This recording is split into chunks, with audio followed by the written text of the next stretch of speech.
Picture this. You're constantly texting someone who barely responds, chasing after friends who seem indifferent to your presence, or desperately seeking approval from people who treat you as an afterthought. Sound familiar? What if I told you that nearly 2,000 years ago, a Roman emperor discovered a secret so powerful that it transformed not just his own life, but the very fabric of how people perceived and respected him? Marcus Aurelius, the most powerful man in the ancient world, wrote in his personal journal that the moment he stopped chasing others' validation and started living according to his own principles, people began to gravitate toward him like iron filings to a magnet. This wasn't coincidence. It was the natural result of understanding one of Stoicism's most profound truths. Respect flows toward those who respect themselves first, and paradoxically, the less you chase others, the more they chase you.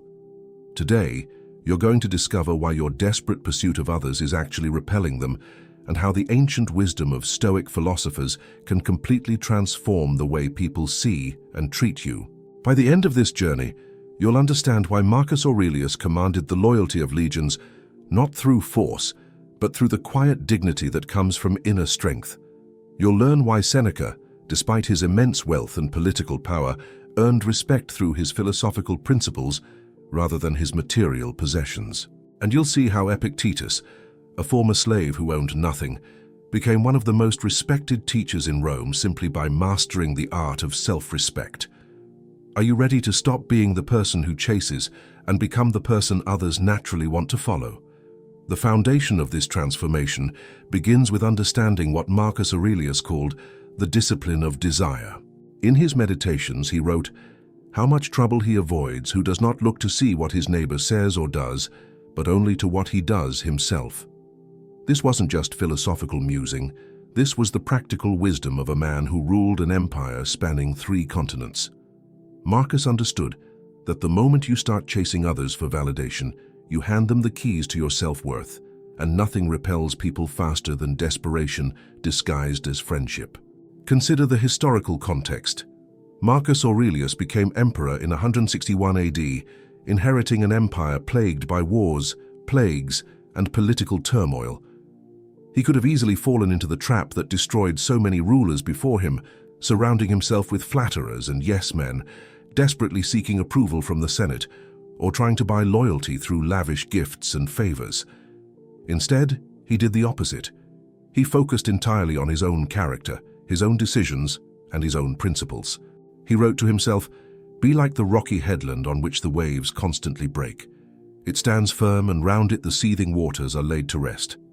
This wasn't arrogance. It was the quiet confidence that comes from knowing your own worth independent of others' opinions. The result?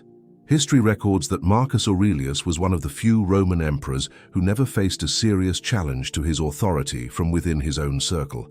Generals who had served under previous emperors with suspicion and calculation served Marcus with genuine loyalty.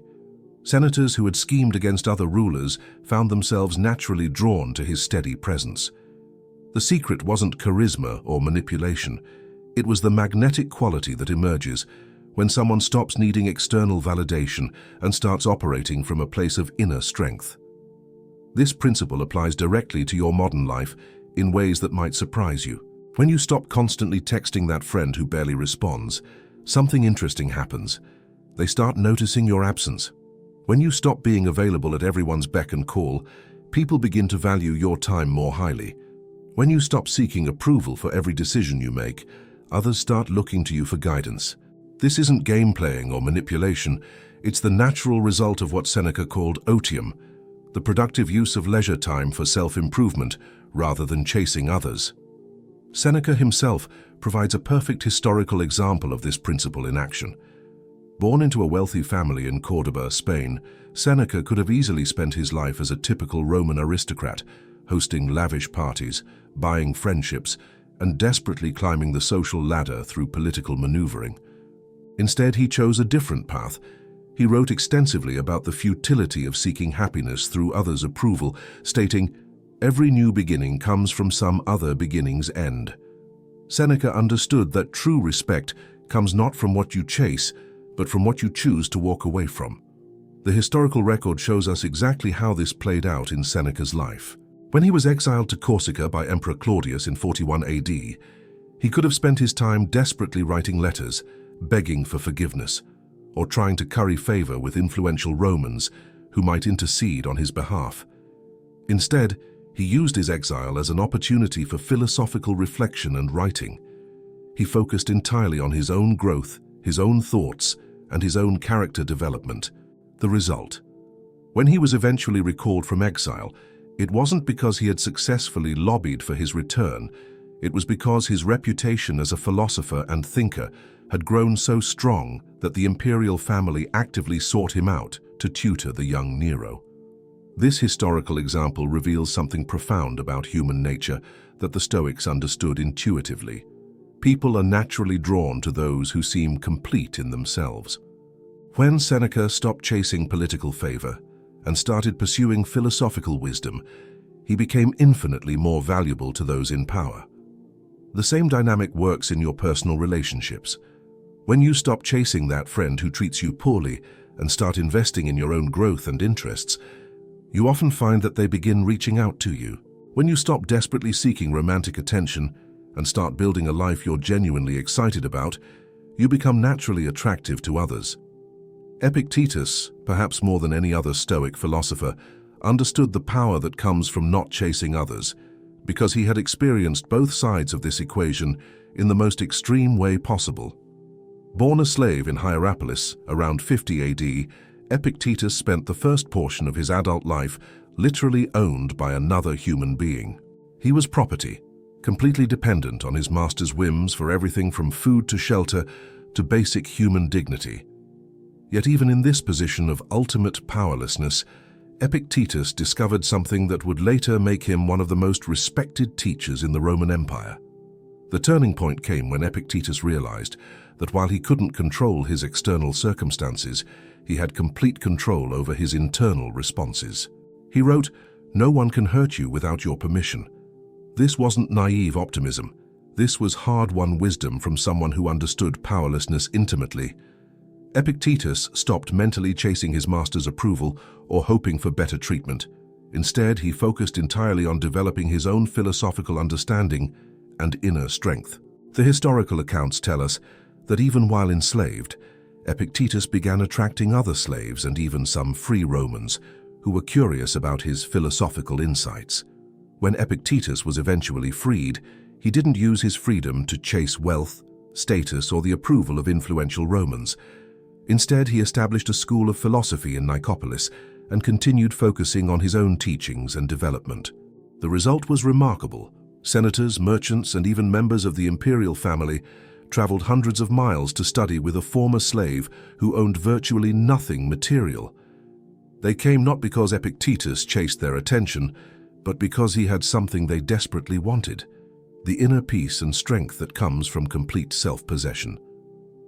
This historical transformation reveals one of Stoicism's most counterintuitive truths: the less you need others, the more they need you. Epictetus proved that respect has nothing to do with your social position, wealth, or connections, and everything to do with your relationship with yourself. When you stop looking to others for validation and start validating yourself through your own principles and actions, you develop what the Stoics called autarky, a kind of self-sufficiency that others find irresistibly attractive. In your own life, this might manifest in subtle but powerful ways. That colleague who barely acknowledged your contributions might start seeking your opinion when you stop desperately trying to get their attention. The friend who took you for granted might begin making more effort when you stop always being the one to initiate contact. The romantic interest who seemed indifferent might suddenly become curious about your life when you stop making them the center of yours. This isn't manipulation. It's the natural result of developing what Marcus Aurelius called inner citadel, a fortress of self-respect that others instinctively recognize and admire. The historical example of Cato the Younger provides another compelling illustration of this principle in action. Marcus Porcius Cato, great-grandson of the famous Cato the Elder, lived during the final decades of the Roman Republic when political corruption was rampant and most senators routinely sold their votes to the highest bidder. Cato could have easily joined this system. His family name and connections would have made him wealthy and powerful through the traditional means of Roman politics. Instead, he chose to follow Stoic principles so strictly that he became known as the moral conscience of Rome. Cato never chased political alliances or tried to buy influence through the usual methods of bribery and favor trading. When other senators wore expensive togas to display their wealth and status, Cato deliberately wore simple black clothing. When others hosted lavish banquets to court voters, Cato lived modestly and spent his time studying philosophy. When others gave flowery speeches designed to please their audiences, Cato spoke only what he believed to be true, regardless of whether it was popular. Historical accounts describe how other senators would literally change their behavior when Cato entered the room. Not because they feared him politically, but because his presence reminded them of their own moral compromises. The fascinating result was that despite never chasing power through conventional means, Cato became one of the most influential figures in Roman politics. When he spoke in the Senate, others listened not because he had bought their attention, but because he had earned their respect through consistent principles. Even Julius Caesar, who ultimately became Cato's political enemy, reportedly said that Cato's opposition carried more weight than anyone else's because everyone knew it came from genuine conviction rather than political calculation. Cato proved that when you stop chasing others' approval and start living according to your own principles, you develop a kind of moral authority that can't be bought, sold, or faked. This same principle applies to your personal relationships in ways that might initially seem uncomfortable, but ultimately prove liberating. When you stop constantly checking social media for likes and comments, you start developing opinions and interests that are genuinely your own, rather than crowdsourced validations. When you stop saying yes to every social invitation out of fear of missing out, you start saying yes only to things that genuinely align with your values and interests. When you stop constantly seeking reassurance from friends and family about your decisions, you start trusting your own judgment and developing the kind of quiet confidence that others naturally find attractive. The Stoic concept of preferred indifference becomes crucial here. Seneca wrote extensively about how external things, including other people's opinions, social status, and even relationships themselves, should be treated as preferred indifference. This doesn't mean you become antisocial or stop caring about others. It means you stop making your happiness and self-worth dependent on external factors you can't control. You can prefer to have good relationships, enjoy social connections, and appreciate others' approval, but you don't need these things to feel complete or valuable as a person. Marcus Aurelius demonstrated this principle during some of the most challenging periods of his reign. When the Antonine Plague swept through the Roman Empire between 165 and 180 AD, killing an estimated 5 million people, Marcus could have easily fallen into despair or desperately sought comfort from advisors and friends. Instead, his personal writings from this period show a man who found strength in his philosophical principles rather than external reassurance. He wrote, "Loss is nothing else but change, and change is nature's delight." This wasn't cold indifference to suffering. It was the kind of inner strength that allowed him to lead effectively during a crisis because he wasn't constantly seeking emotional support from others. The historical impact was profound. During the plague years, other leaders across the empire either fled their responsibilities or became paralyzed by fear and uncertainty. Marcus remained in Rome, personally overseeing relief efforts and maintaining the stability of imperial administration. His calm presence during this crisis earned him a level of respect and loyalty that lasted long after the plague ended. People followed him not because he chased their approval, but because he demonstrated the kind of inner strength they wished they possessed themselves. This historical example reveals something important about modern leadership and influence. Whether you're managing a team at work, raising children, or simply trying to be a positive influence in your community, people are naturally drawn to those who seem emotionally self-sufficient. When you stop constantly seeking reassurance and validation, others begin to see you as someone they can depend on rather than someone who depends on them. This shift in perception changes everything about how others relate to you. The practical application of this principle might require you to make some initially uncomfortable changes in your daily behavior. Instead of immediately responding to every text message, you might wait until you have something meaningful to say. Instead of constantly initiating conversations with friends who rarely reciprocate, you might focus that energy on developing your own interests and skills. Instead of seeking approval for every decision from family members or partners, you might start trusting your own judgment and simply informing others of your choices rather than asking permission. Epictetus taught his students that this kind of self-possession isn't selfish. It's actually the foundation of genuine service to others. He said, "Wealth consists in not having great possessions, but in having few wants." When you stop constantly wanting things from others, their attention, approval, validation, or emotional support, you become capable of giving more freely because you're not operating from a place of neediness. People can sense the difference between someone who helps them because they want something in return and someone who helps them from a place of genuine abundance. The historical example of how Stoic philosophers interacted with their students illustrates this principle beautifully. Unlike other philosophical schools of the time that operated more like cults of personality around charismatic leaders, Stoic teachers like Epictetus and Chrysippus focused on developing their students' independence rather than dependence. They didn't want followers who hung on their every word. They wanted students who would eventually surpass them in wisdom and self-sufficiency. This approach created a different kind of respect, one based on genuine admiration rather than neediness or hero worship. The same dynamic applies to your personal relationships. When you stop trying to make yourself indispensable to others through constant availability and people-pleasing, you start developing relationships based on mutual respect rather than codependence. Your friends begin appreciating you for who you are rather than what you do for them. Your romantic relationships become partnerships between equals rather than transactions where you exchange your self-respect for someone else's attention. Your professional relationships develop into genuine collaboration rather than you constantly trying to prove your worth. Marcus Aurelius wrote, "The best revenge is not to be like your enemy." In the context of relationships, this means that when others treat you poorly or take you for granted, the best response isn't to chase them harder or try to win them back through increased effort. The best response is to maintain your own dignity and focus on your own growth.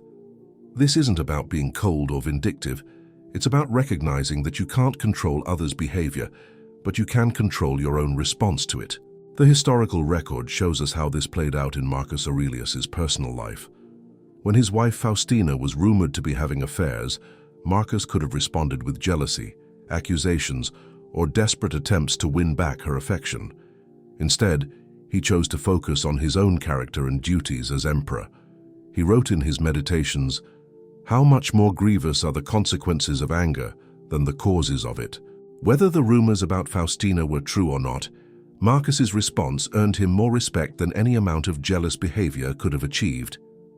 This principle extends to every area of your life where you might be tempted to chase others' approval or attention. In your career, instead of desperately trying to impress your boss through overwork and constant availability, you might focus on developing genuine expertise and delivering consistent quality work. The result is often that your boss begins seeking your opinion and relying on your judgment because they see you as someone with genuine value rather than someone desperate for validation. In your social life, instead of constantly trying to be the most entertaining person in the group or always picking up the check to buy others' friendship, you might focus on developing genuine interests and opinions that make you naturally interesting to be around. People begin gravitating toward you not because you're trying so hard, but because you've become someone worth knowing. The Stoic concept of memento mori, remembering death, provides additional perspective on why chasing others' approval is ultimately futile. Seneca wrote, "Every new beginning comes from some other beginning's end." When you truly internalize the fact that both you and everyone else will eventually die, the desperate pursuit of others' temporary approval begins to seem less important than developing your own character and living according to your own principles. This isn't meant to be morbid, it's meant to be liberating. When you remember that life is short and unpredictable, you start making choices based on what truly matters to you rather than what you think will impress others. You stop wasting time and energy trying to maintain relationships with people who don't genuinely value you, and you start investing in connections that are mutually beneficial and respectful. The historical example of Seneca's death provides a powerful illustration of this principle. When Emperor Nero ordered Seneca to commit suicide in 65 AD, Seneca could have spent his final hours desperately pleading for his life or trying to convince others to intercede on his behalf. Instead, historical accounts describe a man who faced death with the same philosophical calm he had cultivated throughout his life. He used his final moments to comfort his friends and wife, discussing philosophy and demonstrating the principles he had taught for decades. Even in death, Seneca earned more respect through his dignity than he could have gained through desperate pleading. This ultimate example reveals something profound about the kind of respect that comes from inner strength versus the shallow approval that comes from chasing others. The respect that Seneca earned through his philosophical consistency lasted for centuries after his death, while the emperors who demanded approval through fear and manipulation are remembered primarily as cautionary tales. In your own life, you don't need to face such dramatic circumstances to apply this principle. Every time you choose to maintain your dignity, instead of chasing someone who doesn't appreciate you, you're building the kind of character that naturally commands respect. Every time you focus on your own growth, instead of desperately seeking others' validation, you're developing the inner strength that makes others want to be around you. The transformation that comes from applying these Stoic principles isn't always immediate, but it's always profound. As you stop chasing others and start focusing on your own character development, you'll notice that your relationships naturally begin to improve. People who previously took you for granted start making more effort to maintain your friendship. Colleagues who barely noticed you begin seeking your opinion and collaboration. Family members who used to dismiss your ideas start taking you more seriously. This isn't because you've become manipulative or calculating. It's because you've developed the kind of authentic self-respect that others instinctively recognize and admire. You've stopped being someone who needs constant reassurance and started being someone who can provide stability and strength to others. You've transformed from being a person others tolerate to being a person others genuinely want in their lives. The ancient Stoics understood that this transformation is available to anyone willing to do the inner work required. It doesn't matter what your current circumstances are, how others have treated you in the past, or what mistakes you've made. What matters is your willingness to stop looking outside yourself for validation and start building the kind of character that naturally commands respect. Marcus Aurelius, Seneca, and Epictetus lived in very different circumstances, but they all discovered the same fundamental truth. When you stop chasing others and start respecting yourself, the world begins to reflect that respect back to you. This isn't magic or wishful thinking. It's the natural result of understanding how human psychology and social dynamics actually work. Your journey toward this transformation starts with a simple but powerful decision: to stop making your happiness and self-worth dependent on others' approval. From this moment forward, you can choose to focus on developing your own character, pursuing your own interests, and living according to your own principles. You can choose to be like Marcus Aurelius's rocky headland, standing firm while the waves of others' opinions crash around you but cannot move you. The respect you've been chasing from others has been within you all along, waiting for you to claim it. The Stoics knew this secret 2,000 years ago, and now you know it too. The question isn't whether this transformation is possible. The question is whether you're ready to stop chasing others and start commanding the respect you deserve. Your future self, standing strong in the quiet dignity of authentic self-respect, is waiting for you to begin. The choice is yours, and the time is now. Stop chasing them, and watch how quickly they start chasing you. This is the way of the Stoics, and this is your path to genuine, lasting respect.